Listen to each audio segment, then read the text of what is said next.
our conscious mind is only a small portion of our existence.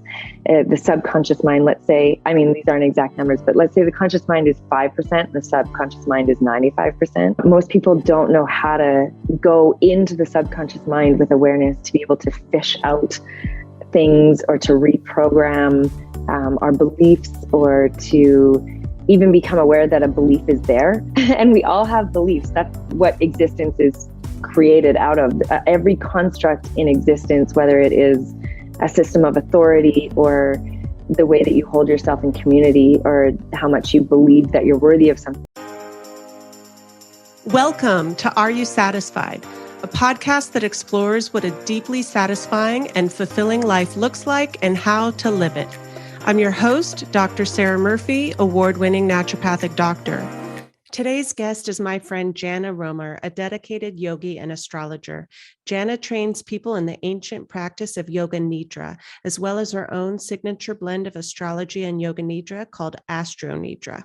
Okay, welcome to the Are You Satisfied podcast, Jana Roemer. Hi, thank you for having me.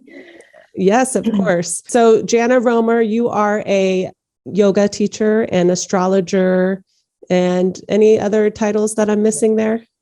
The primary thing that I'm guiding right now is yoga nidra, which is a laying down meditation that is, I think it's kind of our medicine for our time right now, because it works with bringing the nervous system into a coherent and healthy state. So, and you don't have to do anything except for lay down and listen. So it's really accessible to people. Is it like a shavasana through the whole class then? It kind of is. Yeah, it is. You lay down and you go through kind of an induction process where you follow a pattern in the body that matches the gray matter of your brain. So there's a lot of science behind it. And then you work to bring the nervous system into a state of coherence, which gets some good chemicals flowing in the body. And then the idea is that you allow the body to fall asleep while you keep awareness witnessing the whole experience. And as you go deeper into relaxation, you start to slide underneath that analytical mind that is telling you things are right or wrong, or that good or bad, or worthy or not worthy.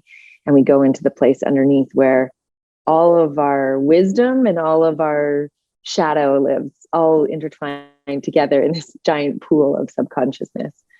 And the guidance is often such that we're bringing forth a response out of the practitioner that helps to bring more of those healing chemicals into our system.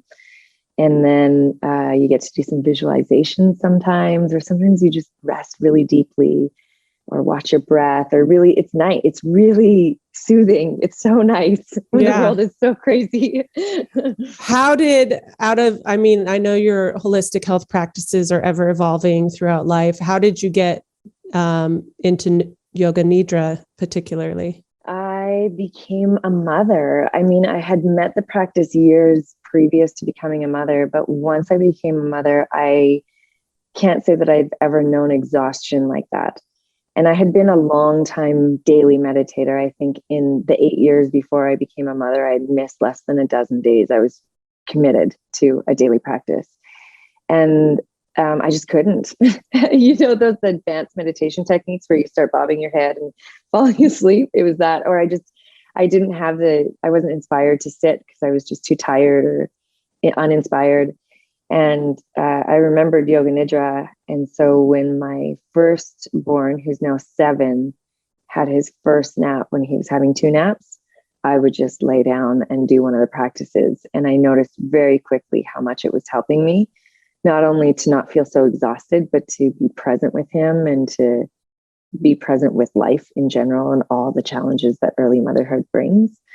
And so it became kind of a balm for my soul in a time of, I guess you could say, trying to figure out who I was all over again, reclaiming myself in a whole new way. And because the practice helps you to know yourself and it helps to tune you into your intuition, it just really gave me everything I needed. And I barely sit now. I do yoga nidra, or if I do sit, it will happen after a yoga nidra practice, or if I'm in an environment where it's guided. Wow. But yeah. And I think, stress is a big topic. I'd say that's the underlying cause of a lot of our illness and troubles in life potentially. So, what do you think about that? It sounds like yoga nidra is retraining the nervous system, balancing the nervous system. So what have you seen with your students of Yoga Nidra? I've seen everything, because the practice will meet the person where it's at, like where they're at. And so if somebody is coming like me, exhausted, they tend to find the restoration that they need. If someone's coming, there's a bit of a trailblazer in the industry by the name Dr. Richard Miller, and he worked with war vets, specifically with PTSD and sustained trauma and anxiety and insomnia and depression. And through his studies, like clinical studies, he's a clinical psychologist, one of those two. I'm not sure. Yeah. Yeah. He did clinical studies with them, and they found that it actually did. There was statistical evidence that it did help bring people out of these traumatized states. And so it can meet people there. It can also meet people when they're seeking creativity, or they're seeking productivity, or they're seeking to remember who they are, or to enhance their intuition, or if somebody's on a quest to find their purpose. I think a lot of people are there, whether they lost their job unexpectedly or life changed so much they started to rethink things. There's a lot of people searching for purpose. And that, I would say, is the number one thing that I'm seeing for people new to the practice as far as the feedback is coming. They think they're ready to do one thing, and they lay down for the practice and realize, holy smokes, I just want to play the guitar, or I realized I need to be in service to humanity in a completely different way, or I was doing this meaningless job, and the more I did the practice of Yoga Nidra, I realized I had to invite more meaning into my life. And so it's helping people to align with more of a soulful existence than an intellectual existence.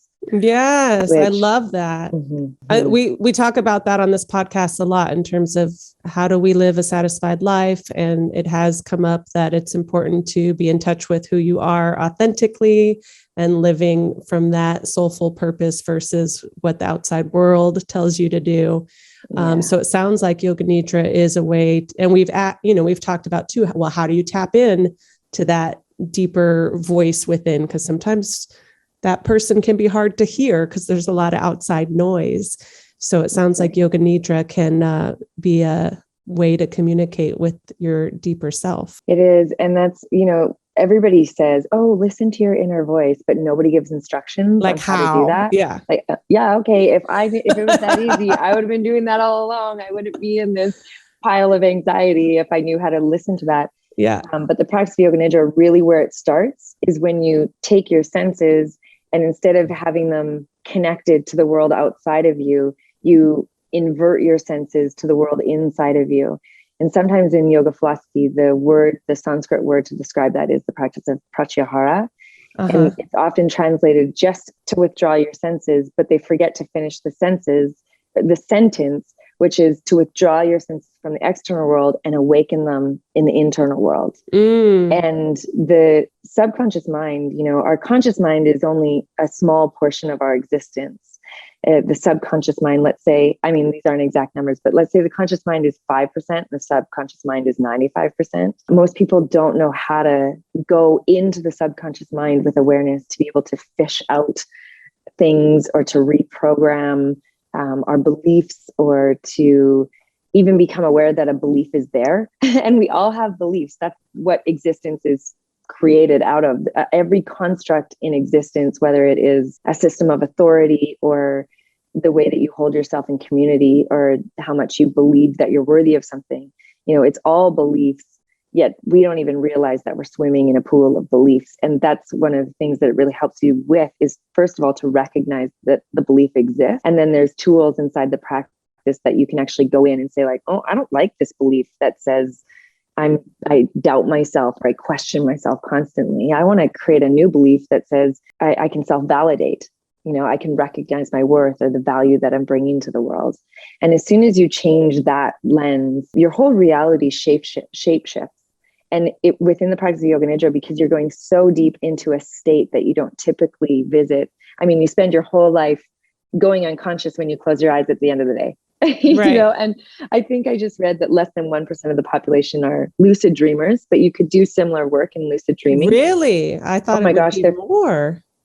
Well, I just was looking. That's low. Who knows how do you know? Yeah, I don't know. Yeah, some guy with a lot of letters beside his name that did a lot of studies said, okay, it's 1%. And we were like, yep, that's a good stat. Let's use that. Right. But not a lot, we'll say. Not a lot. Yes. And they're finding so much research that you can do therapeutic work inside of that lucid dreaming state. Yeah. But how do you get there? And in Yoga Nidra, we can do similar type work in there. And really in a very short period of time, you can turn around some beliefs that will radically change your life. So, and the lucid dreaming is I just feel like we don't value and teach people about these other, methods of operating. So the fact that we don't know how to like balance our nervous system or lucid dream or do any of the other things in the invisible realms is a lot because we're not really like training our children or like, it's just not a part of our main culture, right? That's right. Not in the Western world. But once you get people into these practices, like you've done meditation or you start practicing, a lot can open up. Mm-hmm. Right. Yeah. Yeah. I do these intensive trainings. I actually just finished one yesterday and, 50 people came through the course, and the course from start to finish is approximately 6 weeks with a practicum afterwards. But during that 6 weeks time, it's like a turning point in their whole life. Like once you understand how the mind works and how the nervous system works and how the chemical body works, and how I think that most people believe that we don't have much control over our chemical body, but that's another myth of this construct of education that we all adhere to here in the West. But if we just put the education in that you actually you can command your endocrine system. You can do certain things to bring chemicals out of your endocrine system, that it's a state change. I remember one of the first trainings that I did in person, there was a woman in the training who I'd seen her around the yoga studio in Venice a lot, and at the beach and wherever. And so I had an acquaintance relationship with her. And at the end of the training, we were doing this closing circle, and she said, I experienced joy for the first time in probably close to 5 years. And I had a genuine smile, not a smile, like put on a smile, like a real true smile came on my face, and it surprised her, and that's the power of the practice that we can go through, because lots of times our chemical states have been rehearsed so many times that we're actually addicted to it. And we don't even realize that the state that we're in, or this mood, this underlying mood, or the feeling that's running through our body, we feel like we don't have a choice on that. That's just the way we are. Mm-hmm. And then embedded in all the different things. I also do astrology. People are like, well, I'm a Libra. That's just the way I am. Or I was raised that way. That's just the way I am. Mm-hmm. And we use these excuses to stay there. Right. But once you learn that you don't have to, and get some tools that you can change your state, what an empowering place to live from. Yeah. So, yeah. So it sounds like a piece of finding our life satisfaction can be through the avenue of Yoga Nidra and learning to communicate with our inner self. Are there other things that you found important in your life and your work that can help people increase their satisfaction, fulfillment, happiness in life? What do you think is important to consider there? We've already been touching upon it, really. I think the most important part is get in touch with who you are truly and authentically, and start living from there. Peel away the layers. Yeah. Life is a game of subtraction. There's so much coming at us. We just need to subtract and take away as many things as possible until you find the thing that you just can't take away. Right? You cannot take away your soul. And so I think doing that, weeding out a lot of things and finding your joy and finding what brings you pleasure and giving yourself permission to laugh. And, we have these sayings like Joseph Campbell, follow your bliss, but people don't really live that, because I think that a lot of people really need to learn what bliss is only through the experience itself. We can intellectualize it and we can do a bunch of things, but I think another thing about satisfaction is that you're not holding back. You don't hold back. You let the words flow. You let the feelings flow. And I mean all of the feelings. Mm-hmm. That's one of the things I love about Yoga Nidra is we work with pairs of opposites of feelings. So you learn to not be afraid of certain feelings. So if anger and joy are opposite feelings, you learn to actually allow both to move through your system at the same velocity. And the greater your range of emotion, I think the more satisfaction you have in life because nothing's being held in or suppressed. Yeah. I also think a big part of satisfaction in our life comes through community and like mind, and also to learn how to self-validate, I think is a big piece. And that just comes back around to knowing who you are. But astrology is one of the tools that I lean on all the time. I accidentally became an astrologer. I was teaching yoga and I came up through a style of yoga that said, always theme your class. So always bring in, an elevated emotion or a virtuous theme. And what I found, I just found myself coming up walls, hitting walls, and be like, I don't know what to talk about today. And so I would use the astrology, the new moon or the full moon or the equinox or the solstice. And then as I got more used to that, I would just look at today's astrology or this week's astrology, and I'd bring that in. And I started to notice that my classes were getting more full, and people would come up to me afterwards and be like, you were speaking directly to my soul. And I was like, because you're tuned in with this greater community that we are in the solar system. And although each of us have a natal chart that is personal to us, we're all being influenced under similar energies, and how we play with that energy is unique. If it's raining, are you going to go out and run naked in the rain? Or are you going to get your umbrella? Are you going to stay inside? We'll play with the weather differently.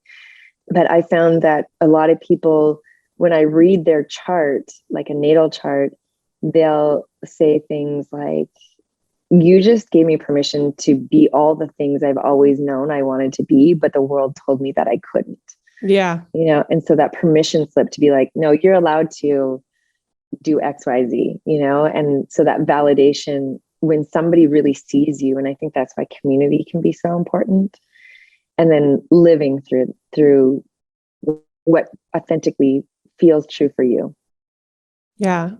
Non-judging community, accepting community. You could be so blessed. Communities that accept who you are.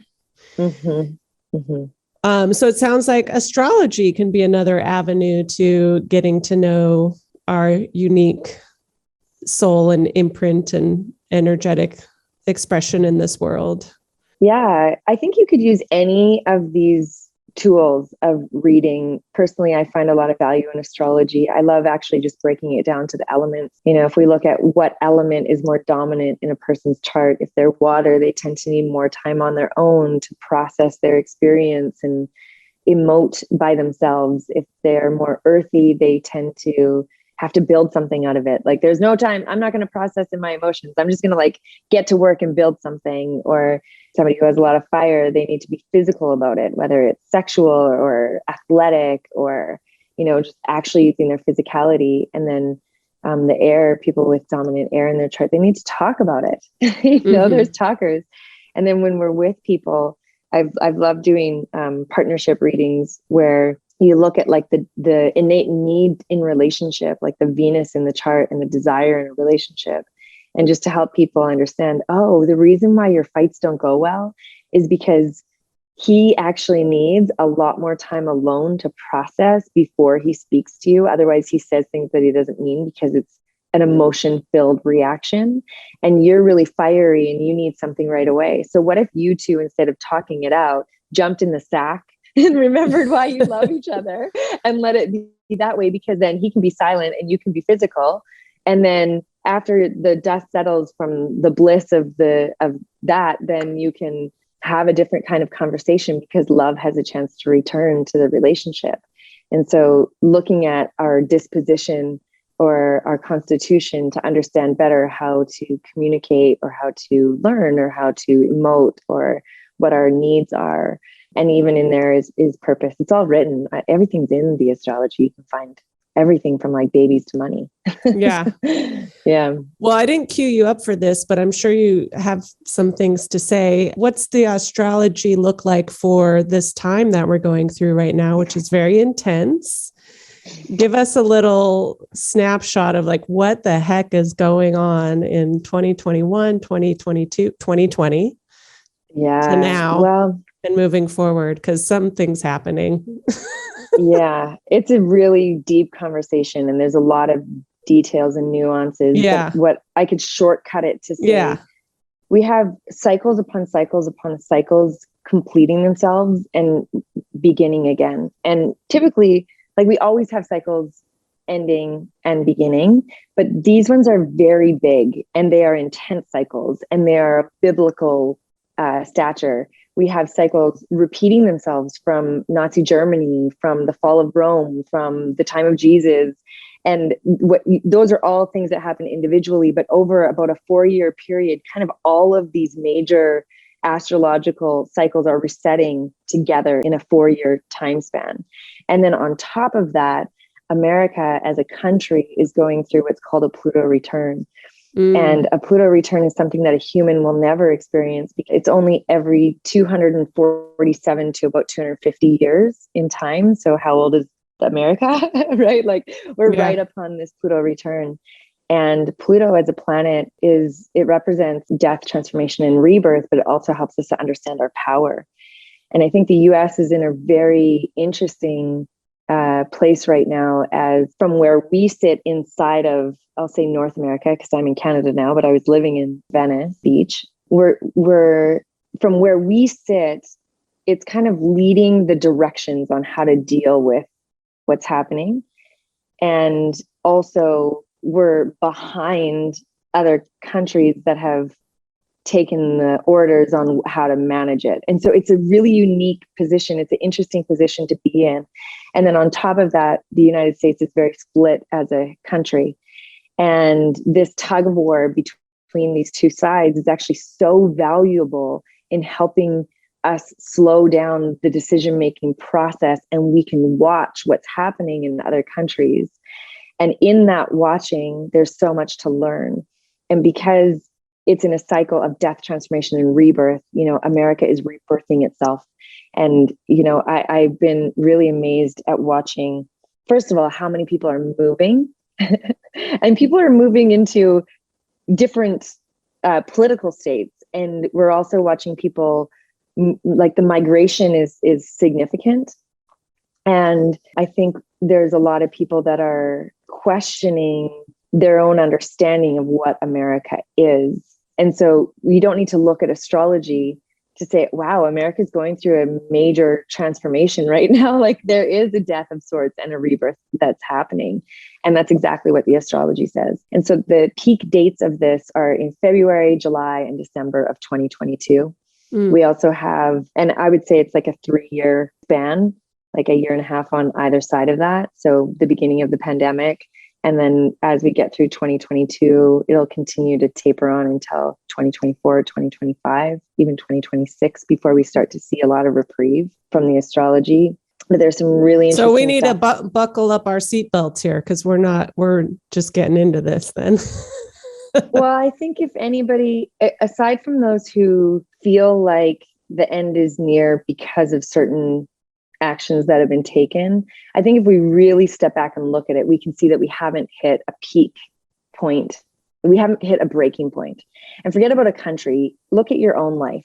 When things aren't going right, you'll coast on with things not going right for a while until you hit a breaking point. And finally, at that breaking point, you sell your house, quit the job, break up with your partner, cut your hair off, ditch the wardrobe, and move states, right? Like, that's the breaking point. And then that's when the healing begins. But until we get to that point where it's like identity crisis, and we're getting close, but we're not there yet. We're not there yet. Right. But in April of 2022, there is this, it's called a Jupiter-Neptune conjunction. And this is another one of those cycles. And it actually happens about every 13 years.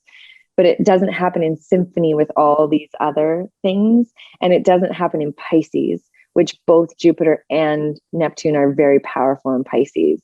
And to give you a little bit, that's astrology talk that people are like, I have no idea what you're talking about. You might as well be speaking, another language, which I am. So Neptune represents everything from the illusion to the psychic world. It represents the media. It represents the show. It represents entertainment and the arts. It also represents addiction. It represents the deep psychological mind and the dreams.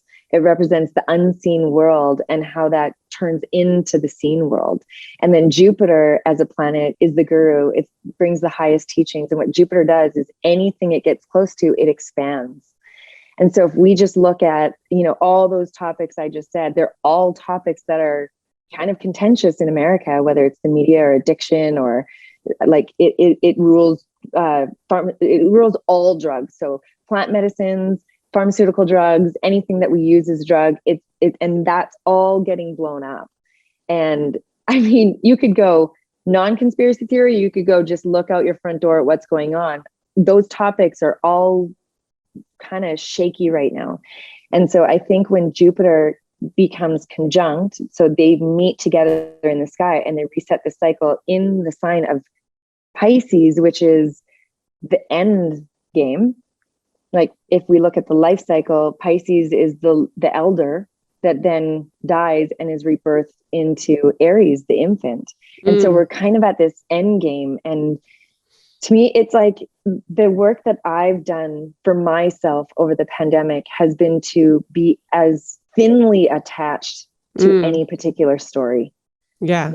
And so from the beginning, although I have my beliefs and I have my opinions, I never share them. And instead, what I have tried my best to do is keep my information quite diverse, because when you only look at one side, we end up in a hypnosis and can't actually see clearly anymore. And because I study group dynamics and human behavior and the nature of the mind, I already knew that if I'm too far in one of the binaries, I'm lost. And so I tried to traverse the binary and go into a non-binary relationship with the current events of the world, which has been the most healthy thing. I don't have fear. I don't fear it. I'm sitting back. My husband and I moved into the woods. We decided to go and sit back and watch from the sidelines. And from where I sit, because I'm not attached to any particular outcome or any particular action, I'm sitting in a very Neptunian place where I'm like, this is the greatest show of our lifetime. Like, look at how wrapped up people are in their beliefs. And I know people are like triggered by me saying this already. So, it's pretty interesting. Yeah. To like sit back and not be too, and I'm living in the woods. I'm not in the thick of it. I'm not in a high anxiety, high pressure. My job hasn't been threatened. Yeah. I'm self-employed. I'm very privileged through this and this where I get to sit to be able to see that. But it's really interesting to watch it. And so for me, where I sit, I'm like, April is going to be either crushing for people if their story gets flipped, like the story that you're attached to gets flipped, or it's going to be a big cheer game, like somebody just won the Stanley Cup or the Super Bowl, like it's going to be a big kind of moment. And so I think the other thing that's really interesting in January is the nodes, which tell us our fate are shifting. So our fate is shifting globally. And it's returning. We're returning to Mother Earth, which is super important. Oh, good. We need to do that. Yeah. And we're either going to continue destroying her or we're going to wake up to some kind of reverence to her. I hope we wake up. Me too. I just pray for that. Yeah.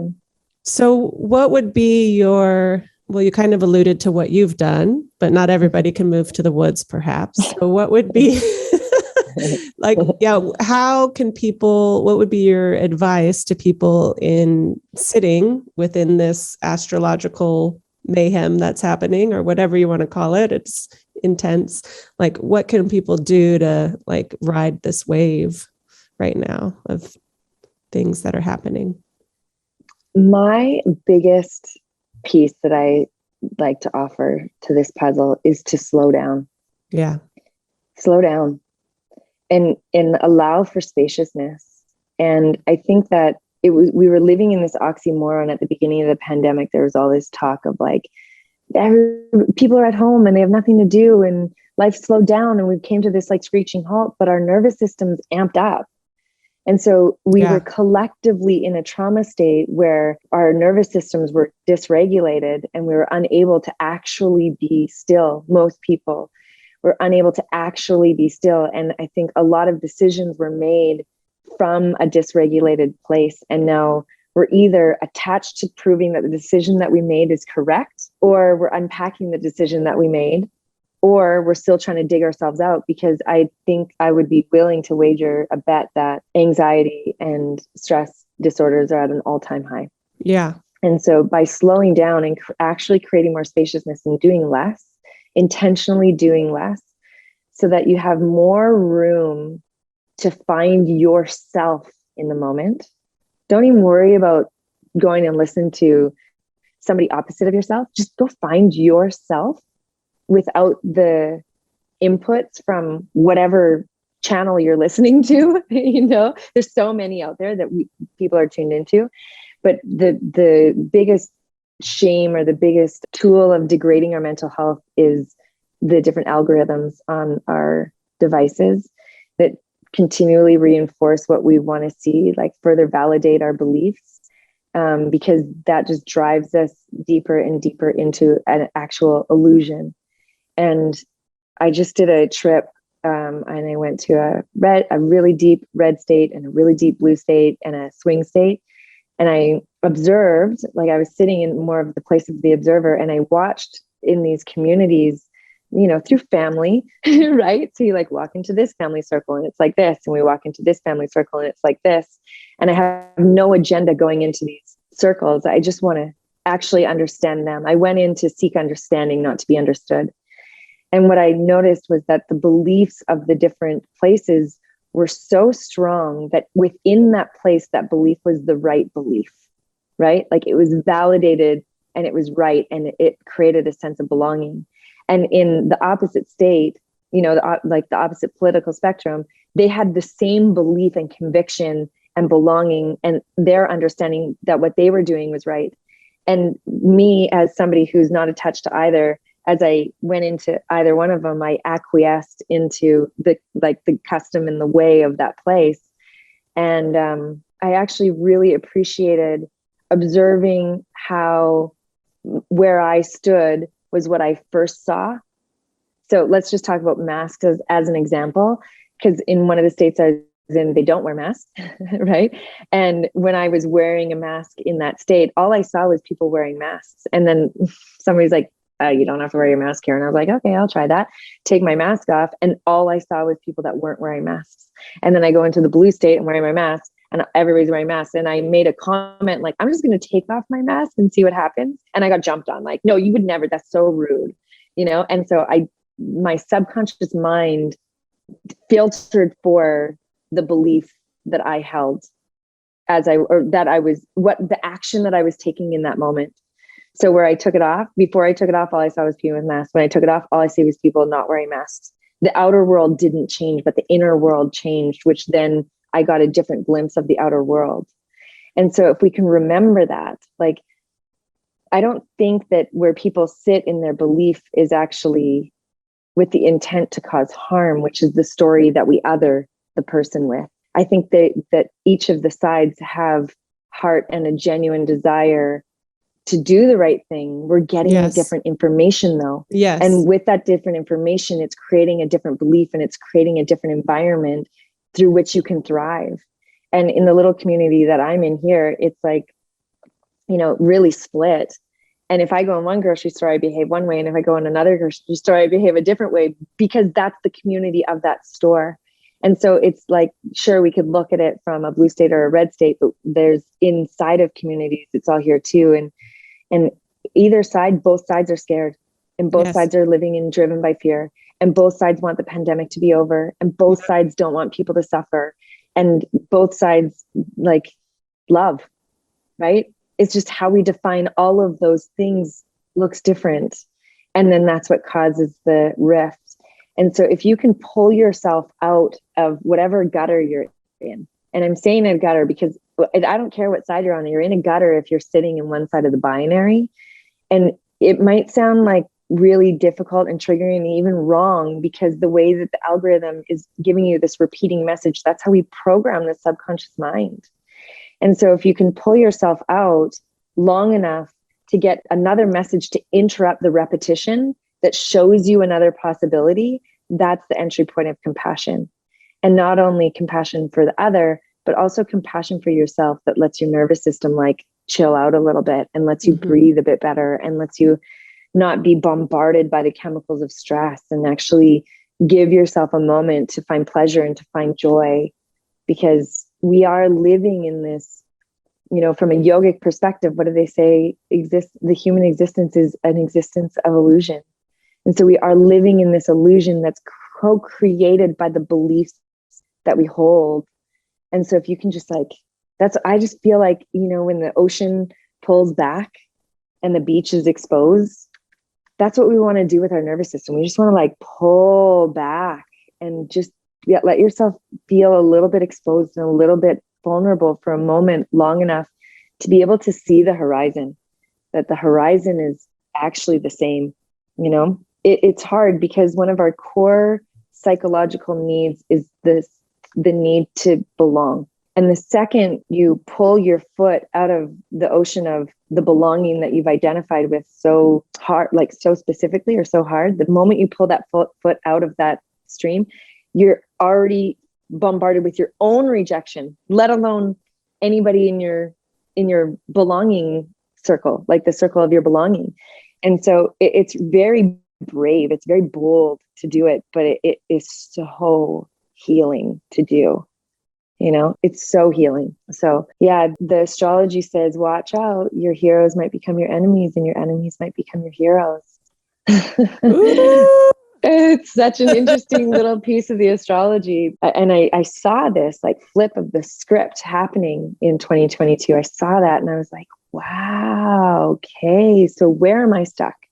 And I just started to ask myself, because I have strong opinions on everything. And my work has been to lessen the strength of my opinion in every turn, like how I should be mothering, or how I should be a wife, or how I should be a yoga teacher, or how I should be a good citizen, or how I should whatever, just anywhere I'm too bound to a opinion, soften that opinion a little bit, ask a few more questions, get curious. Yeah. I love that. And what you were saying is the change does come from within. So everything that's happening out here, what can we do is to step back and go within to shift how we're seeing things and what we're believing, perhaps to soften the fight that's happening out here. Yeah. Yeah.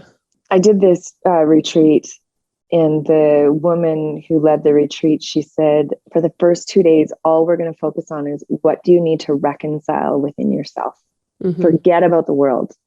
Where are you split? Where are you divorced from yourself? Where are you rejecting yourself? And what reconciliation do you need to have between you and you? And we can't even talk about healing culture if we're not going and creating reconciliation within ourselves. It's just all the ways that we're divorced from ourselves and fighting internally is it's on display. Reflected. Yeah. Yeah. Yeah. Yeah. Oh my gosh. Jana, if people want to do yoga nidra with you, I know you have a program and you do astrological readings also. Yeah. So how can they be in touch with you? Yeah. The easiest way to find me, I have 2 websites depending on what you want to do. Attune to the Moon is really easy to remember, attunetothemoon.com. And on Attune to the Moon, I basically created a whole library of, I call them astro nidras. So I blend the astrology and I use everything from embodiment practices to medical astrology and how astrology lives in your body, because it actually correlates with your organs and your all your different systems. And so there's in the world of medical astrology, there's optimal times to be working on specific parts of your body. So we do that, and it's so subtle, and you don't have to believe in astrology to do it. You're in a community of people that are doing this. And so I have a membership over there, and then we do new moon circles and full moon circles and equinox and solstice retreats, and they're really nice. And we raise money for different organizations, usually in the realm of the indigenous cultures, because that's where I feel really aligned with. And then I also have a course. So I call it a yoga nidra teacher training, but it's for anybody who actually wants to deepen their practice and understand what's happening inside the practice, or it's really good for people that are feeling stuck. And I run them twice a year. So I just finished the fall one. I'll be doing it again in the spring. And then I also do readings, and you can find those two on Jana Roemer and janaroemer.com. And yeah, it's pretty easy to find me in both those places. My readings book up really fast. I only open up my books once a month, and I only do 16 readings a month. That's it. That's all I have time for. Wow. Yeah. And they book up on the first day. So I want to get in there. I need one. I'll send you the link early, but everybody else, so you have to get on my newsletter at janaroemer.com. And that's where I put the link out. And they fill out the first day, and I only send one newsletter a month. And so when my email comes, if you want a reading, you just have to open it and get it. I don't know any other way to keep it fair and to not overcommit myself, Yeah. And then I can give your listeners a discount code for the Attuned to the Moon membership, so that you can check out the astrologist. That would be wonderful. Mm-hmm. And we'll put everything in the show notes. So all the links. And yeah, that's great. Thank you for being on the show, Jana. Oh, thank you for having me. It's such an honor.